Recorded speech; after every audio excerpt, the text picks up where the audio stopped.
Beauty and the Beast.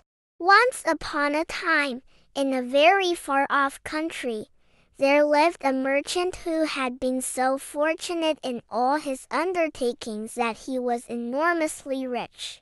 As he had, however, 6 sons and 6 daughters, he found that his money was not too much to let them all have everything they fancied, as they were accustomed to do. But one day a most unexpected misfortune befell them. Their house caught fire and was speedily burnt to the ground, with all the splendid furniture, the books, pictures, gold, silver, and precious goods it contained. And this was only the beginning of their troubles. Their father, who had until this moment prospered in all ways, suddenly lost every ship he had upon the sea, either by dint of pirates, shipwreck, or fire. Then he heard that his clerks in distant countries, whom he trusted entirely, had proved unfaithful, and at last from great wealth he fell into the direst poverty. All that he had left was a little house in a desolate place at least 100 leagues from the town in which he had lived, and to this he was forced to retreat with his children, who were in despair at the idea of leading such a different life. Indeed, the daughters at first hoped that their friends, who had been so numerous while they were rich, would insist on their staying in their houses now they no longer possessed one. But they soon found that they were left alone, and that their former friends even attributed their misfortunes to their own extravagance, and showed no intention of offering them any help. So nothing was left for them but to take their departure to the cottage, which stood in the midst of a dark forest, and seemed to be the most dismal place upon the face of the earth. As they were too poor to have any servants, the girls had to work hard, like peasants, and the sons, for their part, cultivated the fields to earn their living. Roughly clothed, and living in the simplest way, the girls regretted unceasingly the luxuries and amusements of their former life. Only the youngest tried to be brave and cheerful. She had been as sad as anyone when misfortune overtook her father, but, soon recovering her natural gaiety, she set to work to make the best of things, to amuse her father and brothers as well as she could, and to try to persuade her sisters to join her in dancing and singing. But they would do nothing of the sort, and, because she was not as doleful as themselves, they declared that this miserable life was all she was fit for. But she was really far prettier and cleverer than they were. Indeed, she was so lovely that she was always called Beauty. After 2 years, when they were all beginning to get used to their new life, something happened to disturb their tranquility. Their father received the news that one of his ships, which he had believed to be lost, had come safely into port with a rich cargo. All the sons and daughters at once thought that their poverty was at an end, and wanted to set out directly for the town. But their father, who was more prudent, begged them to wait a little, and, though it was harvest time, and he could ill be spared, determined to go himself first, to make inquiry. Only the youngest daughter had any doubt but that they would soon again be as rich as they were before, or at least rich enough to live comfortably in some town where they would find amusement and gay companions once more.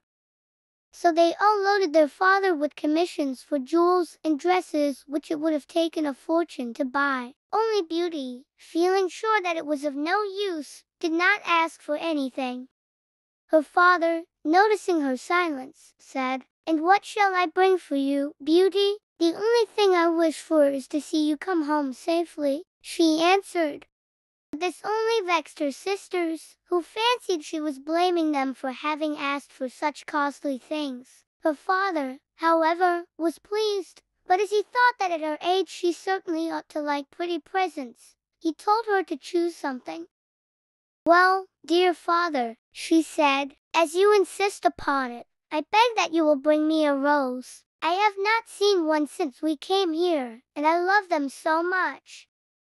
So the merchant set out and reached the town as quickly as possible, but only to find that his former companions, believing him to be dead, had divided between them the goods which the ship had brought. And after 6 months of trouble and expense, he found himself as poor as when he started. Having been able to recover only just enough to pay the cost of his journey, to make matters worse, he was obliged to leave the town in the most terrible weather, so that by the time he was within a few leagues of his home he was almost exhausted with cold and fatigue. Though he knew it would take some hours to get through the forest, he was so anxious to be at his journey's end that he resolved to go on. But night overtook him, and the deep snow and bitter frost made it impossible for his horse to carry him any further. Not a house was to be seen. The only shelter he could get was the hollow trunk of a great tree, and there he crouched all the night, which seemed to him the longest he had ever known. In spite of his weariness, the howling of the wolves kept him awake, and even when at last the day broke he was not much better off, for the falling snow had covered up every path, and he did not know which way to turn. At length he made out some sort of track, and though at the beginning it was so rough and slippery that he fell down more than once, it presently became easier, and led him into an avenue of trees which ended in a splendid castle. It seemed to the merchant very strange that no snow had fallen in the avenue, which was entirely composed of orange trees, covered with flowers and fruit. When he reached the first court of the castle, he saw before him a flight of agate steps, and went up them, and passed through several splendidly furnished rooms.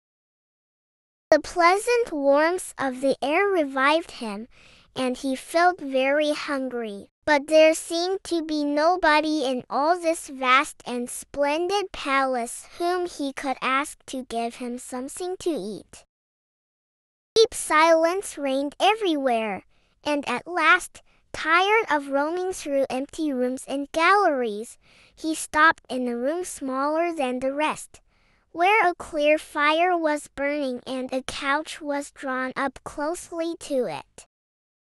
Thinking that this must be prepared for someone who was expected, he sat down to wait till he should come, and very soon fell into a sweet sleep. When his extreme hunger wakened him after several hours, he was still alone, but a little table, upon which was a good dinner, had been drawn up close to him, and as he had eaten nothing for 24 hours, he lost no time in beginning his meal, hoping that he might soon have an opportunity of thanking his considerate entertainer, whoever it might be. But no one appeared, and even after another long sleep, from which he awoke completely refreshed, there was no sign of anybody, though a fresh meal of dainty cakes and fruit was prepared upon the little table at his elbow. Being naturally timid, the silence began to terrify him, and he resolved to search once more through all the rooms. But it was of no use. Not even a servant was to be seen. There was no sign of life in the palace. He began to wonder what he should do, and to amuse himself by pretending that all the treasures he saw were his own, and considering how he would divide them among his children. Then he went down into the garden, and though it was winter everywhere else, here the sun shone, and the birds sang, and the flowers bloomed, and the air was soft and sweet. The merchant, in ecstasies with all he saw and heard, said to himself, "All this must be meant for me. I will go this minute and bring my children to share all these delights." In spite of being so cold and weary when he reached the castle, he had taken his horse to the stable and fed it. Now he thought he would saddle it for his homeward journey, and he turned down the path which led to the stable. This path had a hedge of roses on each side of it, and the merchant thought he had never seen or smelled such exquisite flowers. They reminded him of his promise to Beauty, and he stopped and had just gathered one to take to her when he was startled by a strange noise behind him. Turning round, he saw a frightful beast, which seemed to be very angry and said, in a terrible voice, "Who told you that you might gather my roses? Was it not enough that I allowed you to be in my palace and was kind to you? This is the way you show your gratitude, by stealing my flowers, but your insolence shall not go unpunished." The merchant, terrified by these furious words, dropped the fatal rose, and, throwing himself on his knees, cried, "Pardon me, noble sir. I am truly grateful to you for your hospitality, which was so magnificent that I could not imagine that you would be offended by my taking such a little thing as a rose." But the beast's anger was not lessened by this speech.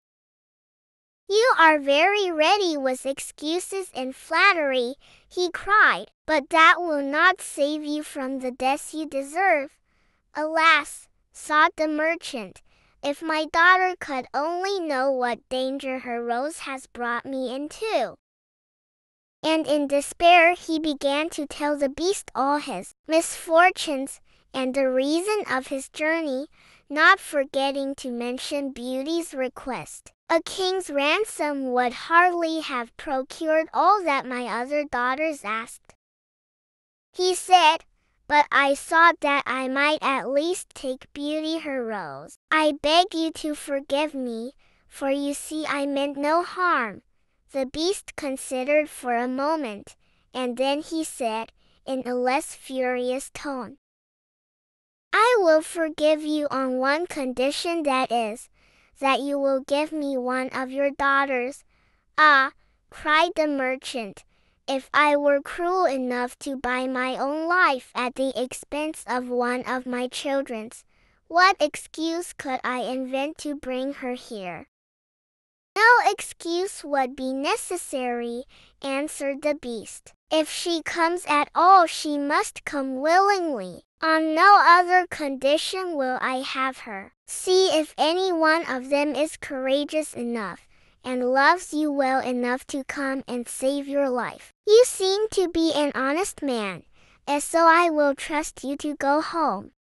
I give you a month to see if either of your daughters will come back with you and stay here, to let you go free. If neither of them is willing, you must come alone, after bidding them goodbye forever, for then you will belong to me. And do not imagine that you can hide from me, for if you fail to keep your word, I will come and fetch you," added the beast grimly. The merchant accepted this proposal, though he did not really think any of his daughters could be persuaded to come. He promised to return at the time appointed, and then, anxious to escape from the presence of the beast, he asked permission to set off at once. But the beast answered that he could not go until next day. "Then you will find a horse ready for you," he said. "Now go and eat your supper, and await my orders." The poor merchant, more dead than alive, went back to his room, where the most delicious supper was already served on the little table which was drawn up before a blazing fire. But he was too terrified to eat, and only tasted a few of the dishes, for fear the beast should be angry if he did not obey his orders. When he had finished, he heard a great noise in the next room, which he knew meant that the beast was coming. As he could do nothing to escape his visit, the only thing that remained was to seem as little afraid as possible. So when the beast appeared and asked roughly if he had supped well, The merchant answered humbly that he had, thanks to his host's kindness. Then the beast warned him to remember their agreement, and to prepare his daughter exactly for what she had to expect. "Do not get up tomorrow," he added, "until you see the sun and hear a golden bell ring. Then you will find your breakfast waiting for you here, and the horse you are to ride will be ready in the courtyard. He will also bring you back again when you come with your daughter a month hence. Farewell, take a rose to Beauty, and remember your promise." The merchant was only too glad when the beast went away, and though he could not sleep for sadness, he lay down until the sun rose.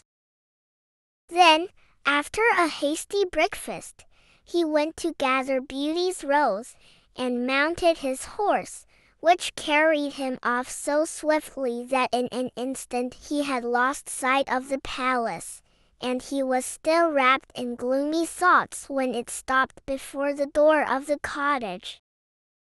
His sons and daughters, who had been very uneasy at his long absence, rushed to meet him, eager to know the result of his journey, which, seeing him mounted upon a splendid horse and wrapped in a rich mantle, they supposed to be favorable. He hid the truth from them at first, only saying sadly to Beauty as he gave her the rose, "Here is what you asked me to bring you. You little know what it has cost." But this excited their curiosity so greatly that presently he told them his adventures from beginning to end, and then they were all very unhappy. The girls lamented loudly over their lost hopes, and the sons declared that their father should not return to this terrible castle, and began to make plans for killing the beast if it should come to fetch him. But he reminded them that he had promised to go back.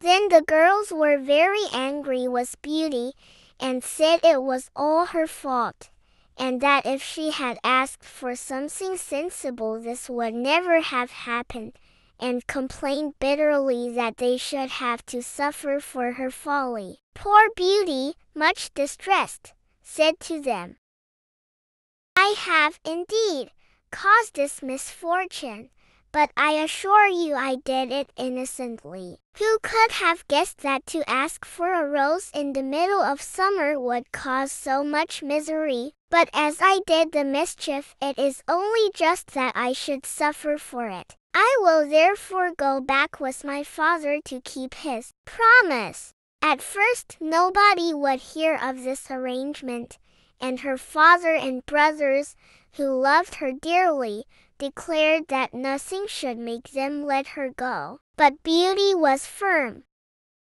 As the time drew near, she divided all her little possessions between her sisters, and said good-bye to everything she loved, and when the fatal day came she encouraged and cheered her father as they mounted together the horse which had brought him back. It seemed to fly rather than gallop, but so smoothly that Beauty was not frightened. Indeed, she would have enjoyed the journey if she had not feared what might happen to her at the end of it. Her father still tried to persuade her to go back, but in vain. While they were talking the night fell, and then, to their great surprise, wonderful colored lights began to shine in all directions, and splendid fireworks blazed out before them. All the forest was illuminated by them, and even felt pleasantly warm, though it had been bitterly cold before.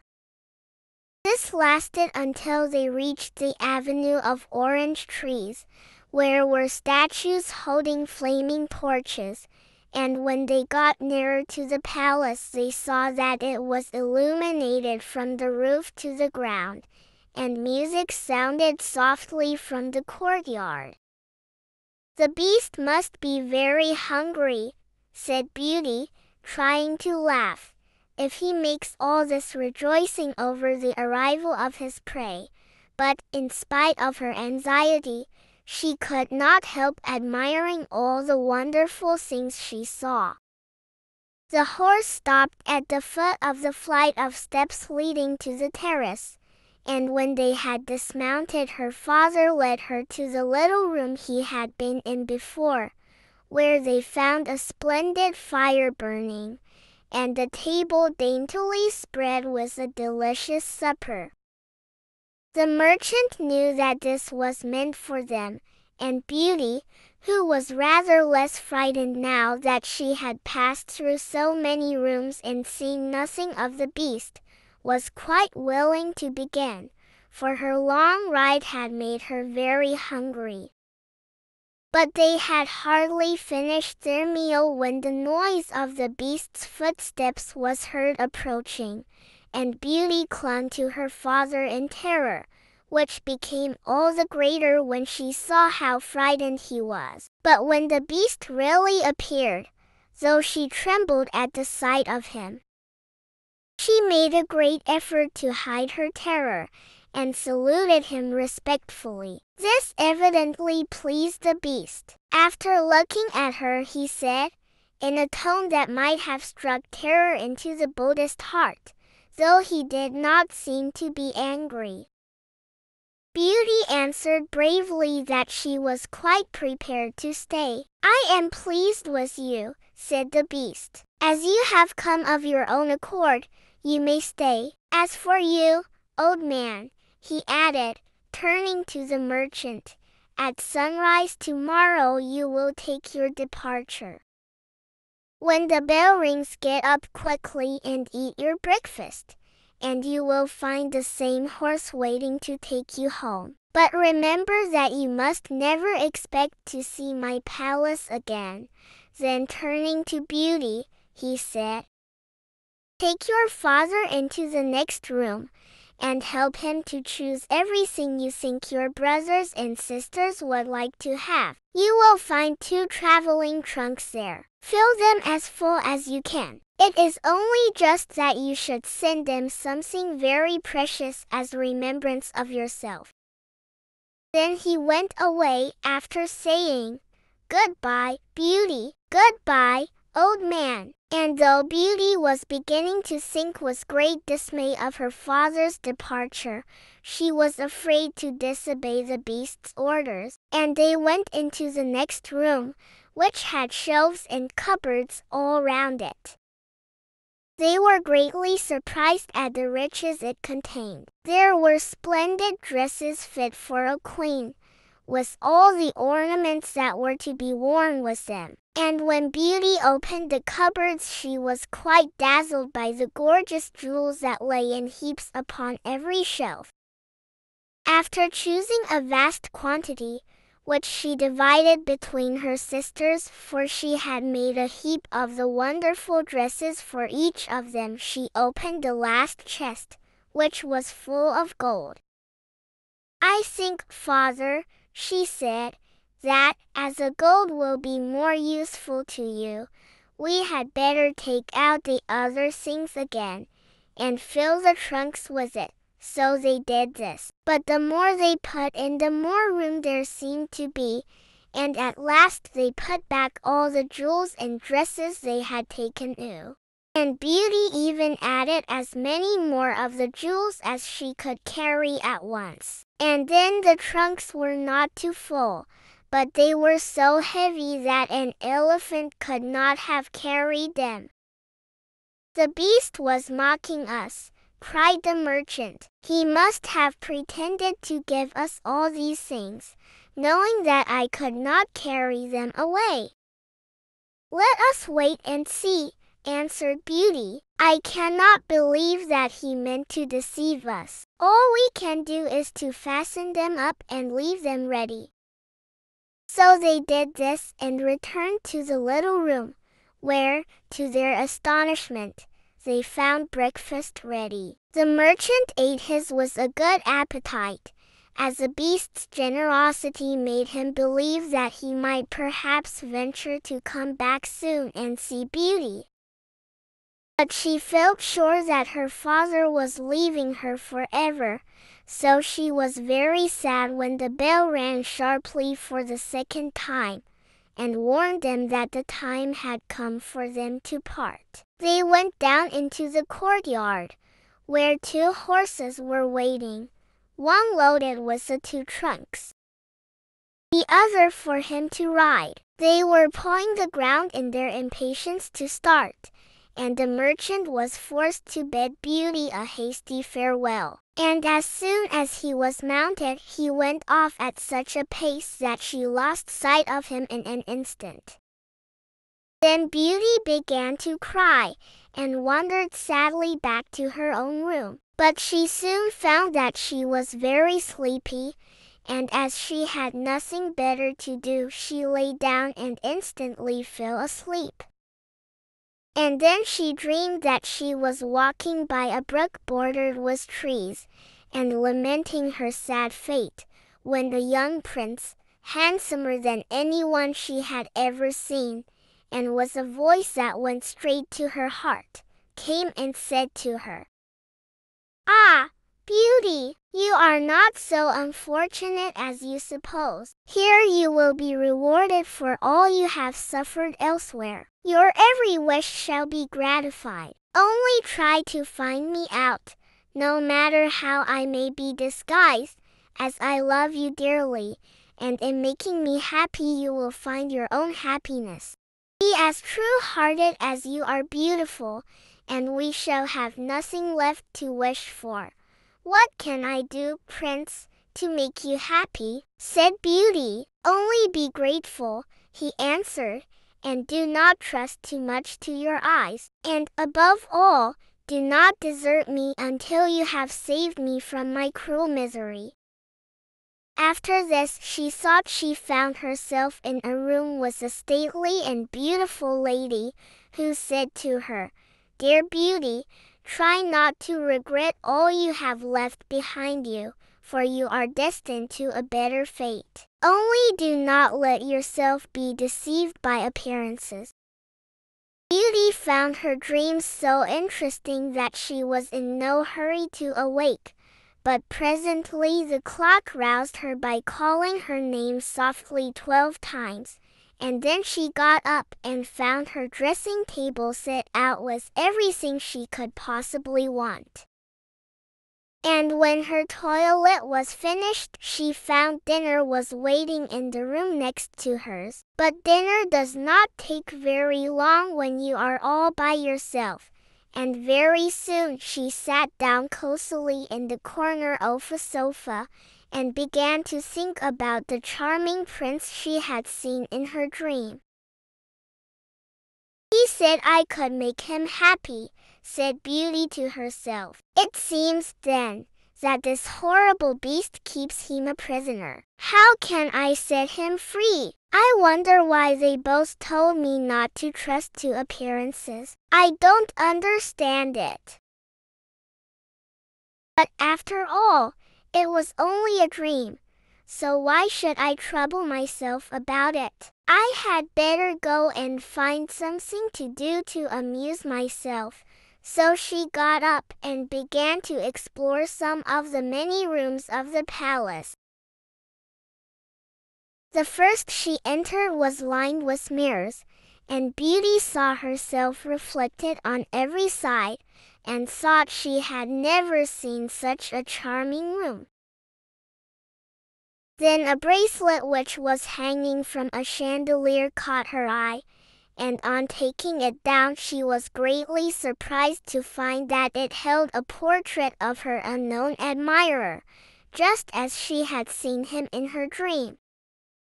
With great delight she slipped the bracelet on her arm, and went on into a gallery of pictures, where she soon found a portrait of the same handsome prince, as large as life, and so well painted that as she studied it he seemed to smile kindly at her.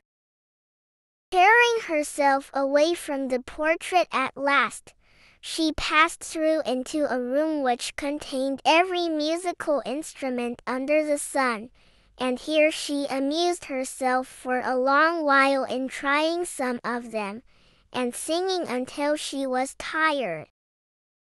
The next room was a library, and she saw everything she had ever wanted to read, as well as everything she had read, and it seemed to her that a whole lifetime would not be enough to even read the names of the books. There were so many. By this time it was growing dusk, and wax candles and diamond and ruby candlesticks were beginning to light themselves in every room. Beauty found her supper served just at the time she preferred to have it, but she did not see anyone or hear a sound, and, though her father had warned her that she would be alone, she began to find it rather dull. But presently she heard the beast coming, and wondered tremblingly if he meant to eat her up now. However, as he did not seem at all ferocious, and only said gruffly, "Good evening, Beauty," she answered cheerfully and managed to conceal her terror. Then the beast asked her how she had been amusing herself, and she told him all the rooms she had seen. Then he asked if she thought she could be happy in his palace, and Beauty answered that everything was so beautiful that she would be very hard to please if she could not be happy. And after about an hour's talk, Beauty began to think that the beast was not nearly so terrible as she had supposed at first. Then he got up to leave her, and said in his gruff voice, "Do you love me, Beauty? Will you marry me?" "Oh, what shall I say?" cried Beauty, for she was afraid to make the beast angry by refusing. "Say yes or no without fear," he replied. "Oh, no, beast," said Beauty hastily. "Since you will not, good night, Beauty," he said, and she answered, "Good night, beast," very glad to find that her refusal had not provoked him. And after he was gone she was very soon in bed and asleep, and dreaming of her unknown prince. She thought he came and said to her, "Ah, Beauty, why are you so unkind to me? I fear I am fated to be unhappy for many a long day still." And then her dreams changed, but the charming prince figured in them all. And when morning came, her first thought was to look at the portrait, and see if it was really like him, and she found that it certainly was. This morning she decided to amuse herself in the garden, for the sun shone, and all the fountains were playing. But she was astonished to find that every place was familiar to her. And presently she came to the brook where the myrtle trees were growing, where she had first met the prince in her dream, and that made her think more than ever that he must be kept a prisoner by the beast. When she was tired she went back to the palace, and found a new room full of materials for every kind of work, ribbons to make into bows, and silks to work into flowers. When she was tired she went back to the palace, and found a new room full of materials for every kind of work, ribbons to make into bows, and silks to work into flowers. Then there was an aviary full of rare birds, which were so tame that they flew to Beauty as soon as they saw her, and perched upon her shoulders and her head. "Pretty little creatures," she said, "how I wish that your cage was nearer to my room, that I might often hear you sing." So saying she opened a door, and found, to her delight, that it led into her own room, though she had thought it was quite the other side of the palace. There were more birds in a room farther on, parrots and cockatoos that could talk, and they greeted Beauty by name. Indeed, She found them so entertaining that she took one or two back to her room, and they talked to her while she was at supper, after which the Beast paid her his usual visit and asked her the same questions as before, and then with a gruff good night he took his departure, and Beauty went to bed to dream of her mysterious prince. The days passed swiftly in different amusements, and after a while Beauty found out another strange thing in the palace, which often pleased her when she was tired of being alone. There was one room which she had not noticed particularly. It was empty, except that under each of the windows stood a very comfortable chair. And the first time she had looked out of the window it had seemed to her that a black curtain prevented her from seeing anything outside.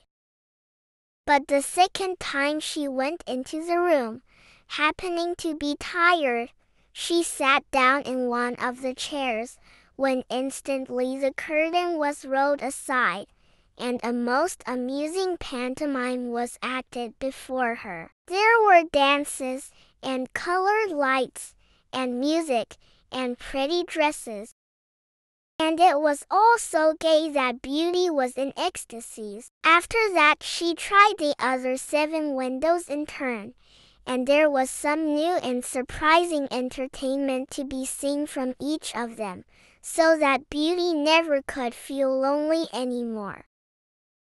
Every evening after supper the Beast came to see her, and always before saying good night asked her in his terrible voice, "Beauty, will you marry me?" And it seemed to Beauty, now she understood him better, that when she said, "No, Beast," he went away quite sad. But her happy dreams of the handsome young prince soon made her forget the poor Beast, and the only thing that at all disturbed her was to be constantly told to distrust appearances, to let her heart guide her, and not her eyes, and many other equally perplexing things, which But her happy dreams of the handsome young prince soon made her forget the poor Beast, and the only thing that at all disturbed her was to be constantly told to distrust appearances, to let her heart guide her, and not her eyes, and many other equally perplexing things, which, consider as she would, she could not understand. So everything went on for a long time, until at last, happy as she was, Beauty began to long for the sight of her father and her brothers and sisters. And one night, seeing her look very sad, the Beast asked her what was the matter. Beauty had quite ceased to be afraid of him. Now she knew that he was really gentle in spite of his ferocious looks and his dreadful voice. So she answered that she was longing to see her home once more. Upon hearing this the Beast seemed sadly distressed, and cried miserably, "Ah, Beauty! Have you the heart to desert an unhappy beast like this? What more do you want to make you happy? Is it because you hate me that you want to escape?" "No, dear Beast," answered Beauty softly, "I do not hate you, and I should be very sorry never to see you any more. But I long to see my father again. Only let me go for 2 months. And I promise to come back to you and stay for the rest of my life." The Beast, who had been sighing dolefully while she spoke, now replied, "I cannot refuse you anything you ask, even though it should cost me my life. Take the 4 boxes you will find in the room next to your own, and fill them with everything you wish to take with you. But remember your promise and come back when the 2 months are over, or you may have cause to repent it, for if you do not come in good time you will find your faithful Beast dead. You will not need any chariot to bring you back. Only say goodbye to all your brothers and sisters the night before you come away, and when you have gone to bed turn this ring round upon your finger and say firmly, 'I wish to go back to my palace and see my beast again. Good night, Beauty.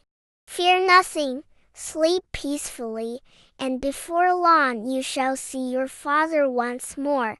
As soon as Beauty was alone, she hastened to fill the boxes with all the rare and precious things she saw about her. And only when she was tired of heaping things into them did they seem to be full.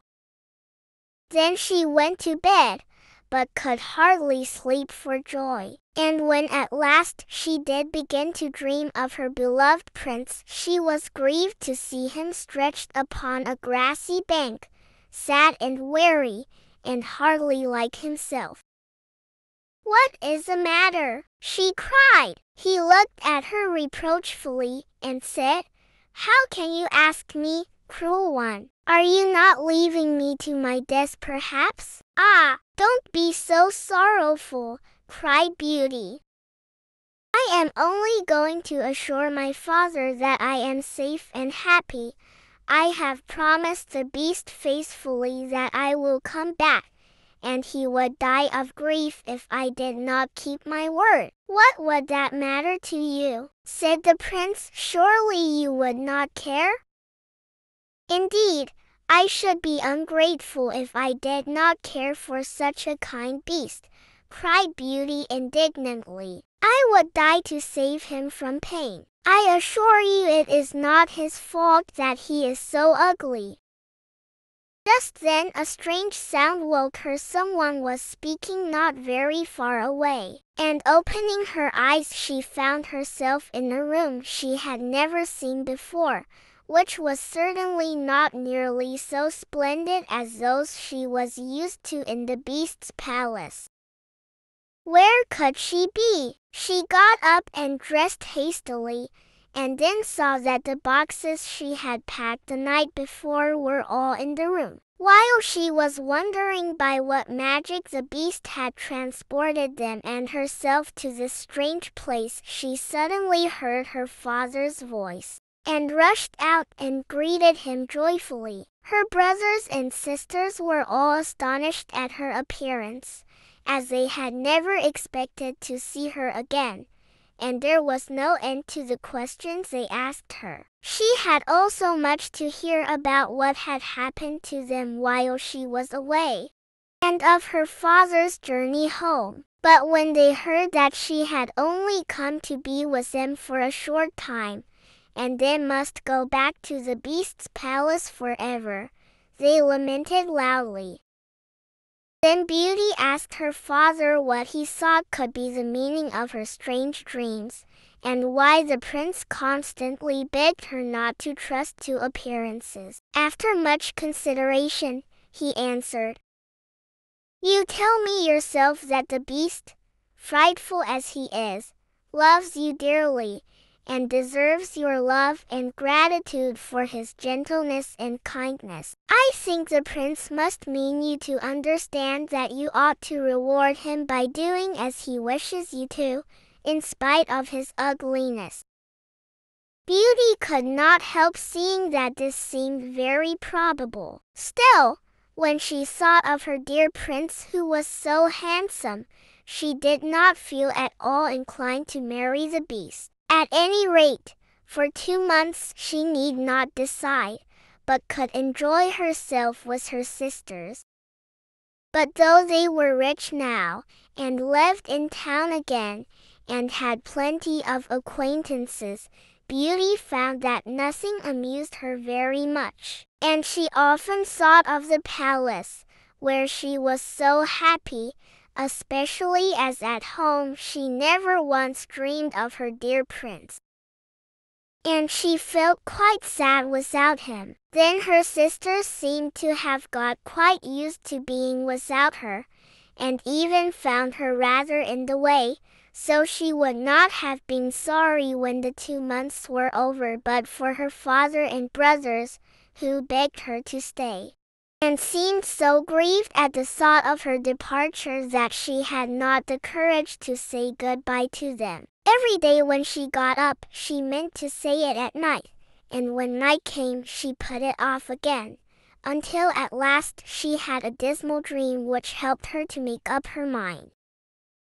She thought she was wandering in a lonely path in the palace gardens, when she heard groans which seemed to come from some bushes hiding the entrance of a cave, and running quickly to see what could be the matter, she found the beast stretched out upon his side, apparently dying. He reproached her faintly with being the cause of his distress, and at the same moment a stately lady appeared, and said very gravely, "Ah, Beauty, you are only just in time to save his life. See what happens when people do not keep their promises. If you had delayed 1 day more, you would have found him dead." Beauty was so terrified by this dream that the next morning she announced her intention of going back at once, and that very night she said goodbye to her father and all her brothers and sisters. And as soon as she was in bed she turned her ring round upon her finger, and said firmly, "I wish to go back to my palace and see my beast again," as she had been told to do. Then she fell asleep instantly, and only woke up to hear the clock saying "Beauty, Beauty" 12 times in its musical voice, which told her at once that she was really in the palace once more. Everything was just as before, and her birds were so glad to see her. But Beauty thought she had never known such a long day, for she was so anxious to see the beast again that she felt as if supper time would never come. But when it did come and no beast appeared, she was really frightened. So, after listening and waiting for a long time, she ran down into the garden to search for him. Up and down the paths and avenues ran poor Beauty, calling him in vain, for no one answered. And not a trace of him could she find, until at last, quite tired, she stopped for a minute's rest, and saw that she was standing opposite the shady path she had seen in her dream. She rushed down it, and, sure enough, there was a cave, and in it lay the beast asleep, as Beauty thought.